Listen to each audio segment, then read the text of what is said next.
Master minds commerce చదవాలనుకునే 10th inter విద్యార్థుల తొలి ఎంపిక. అసలు బుచ్చిబాబు గారు ఎలా ఉంటారు? ఎందుకంటే ఆయన ఎప్పుడు స్టేజ్ మీదకి వచ్చినా ఇలా చేతులు కట్టుకొని అమాయకంగా ఉంటారు. బట్ అమాయకుడు ఈ సినిమా తీయలేడు. ఆ విజువల్స్ చూస్తుంటే, అవును. చరణ్ గారి విశ్వరూపం చూస్తుంటే అవును. అమాయకుడు ఈ సినిమా తీయలేడు.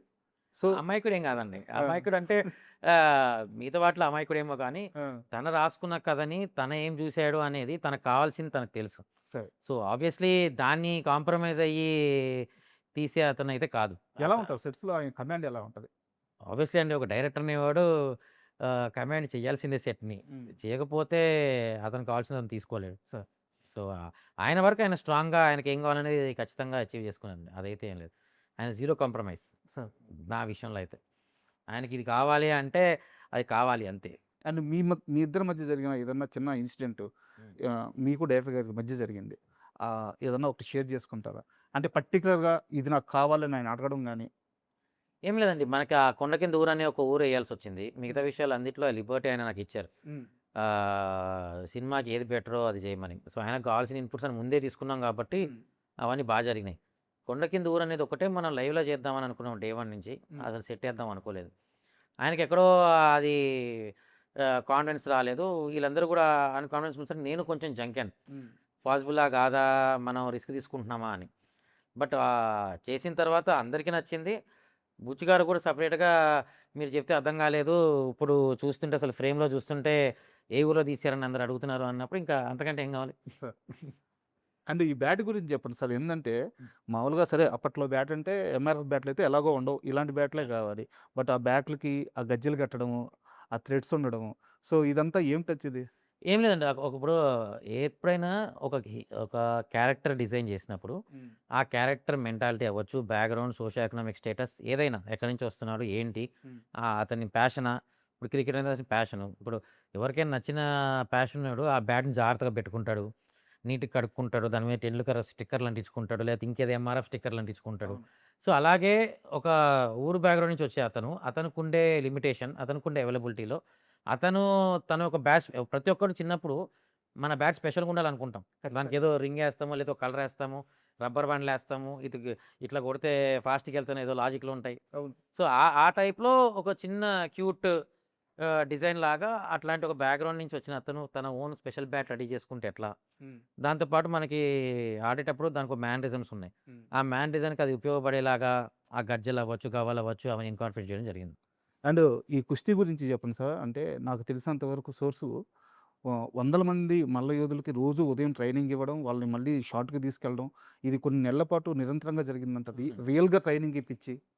ఆల్మోస్ట్ హీరో గారిది ఆల్మోస్ట్ 6 months ట్రైనింగ్ జరిగింది. ఓకే.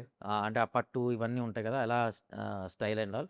అలా కాకుండా ఆల్మోస్ట్ కుస్తీశాల చేసిన అన్ని రోజులు ఆల్మోస్ట్ రియల్ టైం కుస్తీ యోధుల్ని తీసుకొచ్చి వాళ్ళు ప్రాక్టీస్ చేసుకుని వాళ్ళు కూడా సెషన్స్ చేసుకునేలాగే ప్లాన్ చేశారు. సో సినిమాలో కనిపించే కంటే ఈ ప్రాక్టీస్ వీటన్నిటికి ఇన్వెస్ట్ చేసింది, ప్లాన్ చేసింది ఎక్కువ జరిగింది. అండ్ ఇప్పుడు దాకా సినిమాకి సంబంధించిన ఆ సోల్ పాయింట్ ఏదైతే ఉందో దాన్ని అయితే రివీల్ చేయలేదు. క్యారెక్టర్ వైజ్ రివీల్ చేశారు, పెద్ద ఓల్ని రివీల్ చేసి అంతా రివీల్ చేశారు. సో ట్రైలర్లో ఏమన్నా చూపించబోతున్నారు అది? ట్రైలర్లో మీకు వాట్ ఈస్ సినిమా అనేది అయితే 100% అర్థమవుతుందండి. What are you going to see అనేది కూడా అర్థమవుతుంది. సార్ సో జస్ట్ ట్రైలర్ చూడండి, ఆ తర్వాత మీకే నేను ఇంత కాన్ఫిడెంట్ ఎందుకు చెప్తాను మీకే అర్థమవుతుంది. ఓకే. అండ్ ఫైనల్గా సార్, పెద్ద సినిమాలో సుకుమార్ గారి ఇన్వాల్వ్మెంట్ ఎంతవరకు? అంటే ఈ విషయంలో కాస్త క్లారిటీ కావాలి. బుచ్చి అనే వ్యక్తి థాట్ ప్రాసెస్ ఎప్పుడు కూడా ఒక రేంజ్లో ఉంటుంది, ఆయన మొదటి నుంచి చూస్తున్నాం. బట్ సుకుమార్ గారి ఇన్వాల్వ్మెంట్ వల్ల బుచ్చి ఐడియాలజీని ఏమైనా ఓవర్లాప్ చేస్తున్నారని ఒక రకమైన No, no, no, talk no, నడుస్తుంది. అట్లేం లేదు. వాళ్ళది ఇప్పుడు రిలేషన్షిప్ కాదండి, గురువు శిష్యుల రిలేషన్షిప్ చిన్నప్పటి నుంచి వాళ్ళకి అండర్స్టాండింగ్ ఉంది, ఉంది. బయట టాక్ నేను చెప్పేది. అట్లాంటిది ఏం లేదండి. ఆ, సుకుమార్ గారు ఎప్పుడు వచ్చినా సరే ఒక గెస్ట్ లాగా సెట్లకు వచ్చారు తప్ప ఓకే వేరే విధంగా ఏ రోజు సెట్లకు రాలా. సార్. బ్యాక్ ఎండ్లో కథ వైజ్ ఆయన ఏం సపోర్ట్ చేశారు, ఎలా సపోర్ట్ చేశారు అనేది నాకు అవేర్నెస్ లేదు. ఓకే. అది బుచ్చిని అడిగితేనే చెప్పాలి. బట్ ఏ రోజు ఆయన సెట్స్కి వచ్చి ఈ సినిమా ఫ్యాక్టర్స్లో బుచ్చికి డిస్టర్బ్ అయ్యేలాగా లేదు. ఏమండి, ప్రతి డైరెక్టర్కి అతనికి ఏం కావాలో తెలుసు. అట్లాంటి సుకుమార్ గారికి అతని అసిస్టెంట్ దాంట్లో ఎందుకు ఎళ్లి పెడతారు? ఎందుకు ఇది కరెక్ట్, చేస్తారు? కరెక్ట్. ఎవరైనా ఒక మంచి చేసి పుష్ అవును. చేయాలనుకుంటారు గానీ, పైగా కానీ బుచ్చి గారంటే సుకుమార్ గారికి చాలా ఇష్టం. Favourite student. అవును. సో 3 ఏళ్ల నుంచి మీరు రామ్ చరణ్ గారిని దగ్గర నుంచి చూస్తున్నారు. ఆయన ఈ సినిమా కోసం ఎంత కష్టపడుతున్నారు, ఎంతగా మారారో ఆ విజువల్‌గా మాకు కనిపిస్తుంది. సో, మీరు దగ్గర నుంచి చూసిన రామ్ చరణ్ కష్టాన్ని ఒకసారి ఆడియన్స్‌కి చెప్పండి. ఏమండి ఆయన కష్టాన్ని మాట్లాడే అంత కెపాసిటీ నాకుందో లేదో తెలీదు గానీ, బట్ అది మనం మాట్లాడుకునేది కాదండి. అసలది చూస్తే 3 వీక్స్‌కి, 4 వీక్స్‌కి ట్రాన్స్‌ఫర్మేషన్స్ అనేది మనం ఒక 2 కేజీలు తగ్గాలంటేనే కింద మీద అవుతది. అవును. అట్లాంటిది నువ్వు బాడీ టోన్ చేసుకొని, ఆ ఫిట్‌నెస్ తీసుకొచ్చి ఆల్మోస్ట్ 4 లుక్స్ కనిపిస్తాయి ట్రాన్స్‌ఫర్మేషన్స్‌లో చరణ్ గారిది through out the journey of the film. హ్మ్. దాన్ని మెయింటైన్ చేస్తూ ఎట్ ద సేమ్ టైమ్ కుస్తీ ప్రాక్టీస్ చేసుకుంటూ, ఇవన్నీ చేయాలంటే మల్టీ టాస్కింగ్ చేసుకుంటూ హ్మ్.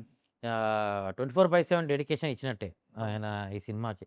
అసలు దానికి మనం మాట్లాడేంత ఇది కూడా కాదండి. అసలు పేరు పెట్టలేనంత ఎఫర్ట్. అసలు మాడుకోలేనంత effort. Every second, every time అసలు మార్నింగ్ రాంగానే ప్రాక్టీస్, గ్యాప్‌లో ప్రాక్టీస్. హ్మ్. ఆ విక్కీ కౌశల్ వాళ్ళ ఫాదర్ మొత్తం మన ఇవి డిజైన్ చేశారు కుస్తీ అంతా. సార్. సో, ఆ ప్రాక్టీస్ అవ్వచ్చు, ఆ షాట్ మేకింగ్ అవ్వచ్చు, ప్రతిదీ. మామూలు ప్రాక్టీస్ దాంట్లో కూడా ఆయనే వచ్చి ప్రాక్టీస్ చేసి చేసుకునేలాగా. సార్. అసలు డూప్స్, గీప్స్ ఏవి లేవు ఈ సినిమాలో. డూప్స్ వాడలేదా? అస్సలు జీరో డూప్స్. హ్మ్. యాక్చువల్‌గా ఒక చీఫ్ టెక్నీషియన్ అయిన తర్వాత రీసెర్చ్ అనేది చాలా ఇంపార్టెంట్. అవును. ఉదాహరణకి 'కోటి రామ్మూర్తి' గారికి సంబంధించిన రెఫరెన్స్ ఉంది. ఆయన బ్యాక్‌గ్రౌండ్ ఉంది. సో, మీరు ఎలాంటి రెఫరెన్స్ తీసుకున్నారు? ఎలాంటి రీసెర్చ్ చేశారు? ఆల్మోస్ట్ 70స్, 80స్‌కి సంబంధించిన విజయనగరం టెంప్లేట్స్ అంతా కూడా ఆ ఊర్లకెళ్ళి మొత్తం వీడియోస్ తెచ్చుకొని, అక్కడ లైబ్రరీస్ నుంచి విశాలాంధ్ర అట్లాంటి ప్లేస్ నుంచి కంటెంట్ తెప్పించుకొని, ఆ టైంలో వచ్చే న్యూస్ పేపర్స్ ఇవన్నీ ఏ ఏ కంటెంట్ దొరికితే ఆ కంటెంట్ తెచ్చుకున్నాం. ఓకే. ఢిల్లీ, గిల్లీ మిగతా అన్ని అఖాడాస్ జనరల్‌గా కుస్తీశాలని అఖాడా అంటారు. హ్మ్. ఈ అఖాడాలన్నిటికీ ఎళ్లి, అసలు వాళ్ళెలా ఉంటాయి అఖాడాలు? ఎలా మెయింటైన్ చేస్తారు? వాళ్ళ ప్రిన్సిపల్స్ ఏంటి? వాళ్ళకి దైవత్వంతో సమానం. ఈవెన్ అక్కడున్నా సరే, ఆ గ్రౌండ్‌ని గూడా వాళ్ళు దండం పెట్టుకుని లోపలికెళ్తారు. సార్. లోపల గూడా చాలా హైజీన్‌గా పూజ చేసినట్టు క్లీన్ చేసుకోవడాలు లాంటివుంటాయి. ఇవన్నీ అండర్‌స్టాండ్ చేసుకుంటే మనకొక ప్రాసెస్ అర్థమవుతది. ఎలా చేస్తే ఇవన్నీ తయారవుతాయని. సో, అవన్నీ మనం కుస్తీలో ఇంప్లిమెంట్ చేసుకున్నాం. బెల్లం చేసే ప్రాసెస్ ఏంటి? ఇప్పుడు వేరే ఉంది కెమికల్ ప్రాసెస్. హ్మ్. అప్పట్లో ఎలా చేసేవారు? ఎలా ఎలాంటి ఎక్విప్‌మెంట్స్ ఉండేవి? సార్. ఎలా వాడి చేసుండొచ్చు? ఈ ఈ టైప్ ఆఫ్ రిసర్చ్‌లు. ఇప్పుడు విజయనగరం ఉంది. మన సినిమాకి కావాల్సిన కథకి ఎంత కావాలి? క్లాక్ టవర్ ఉంటది. యాజ్ ఇట్ ఈజ్ రెప్లికేట్ లా చేయకుండా కథకి కావాల్సిన విధంగా దాన్ని మౌల్డ్ చేసుకున్నాం. టైమ్ లైన్స్‌ని బట్టి. అట్లా చిన్న చిన్న లిబర్టీ తీసుకుంటూ ఇప్పుడు కుస్తీశాల ఉంది.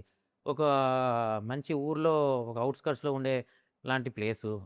సత్రం అని ఒకటుంటది. అన్నీ, అన్నీ, అన్నీ నెక్స్ట్ లెవెల్ విజువల్సే ఉంటాయి సో, సెట్స్ అన్నీ. మీరే చెప్పారు 20కి పైగా సెట్స్ ఏసామని చెప్పేసి. సో, అంటే నేను కథ అడగట్లేదు. ఏం రివీల్ చేయాల్సిన అవసరం లేదు. బట్ ఈ ఒక్క సెట్‌లో జరిగే ఎపిసోడ్ మాత్రం సీక్వెన్స్ మాత్రం ఆడియన్స్‌ని మెస్మరైజ్ చేసేస్తది. ఇది సినిమాకి టర్నింగ్ పాయింట్ అనే ఆ సెట్ గురించి ఏమన్నా చెప్తారా? టర్నింగ్ పాయింట్ లాగా ఏం లేదండి. సార్. ఇవి రకరకాల టర్నింగ్ పాయింట్స్ ఉంటాయి. బికాస్ జర్నీ అంటున్నాను నేను. ఆ! సో, ఒక టర్నింగ్ పాయింట్ బేస్డ్ మీద ఉండే కథేం కాదు. హ్మ్. సో, ఆ జర్నీలో మీకు డిఫరెంట్ సెక్షన్స్ ఉన్నాయి. హ్మ్.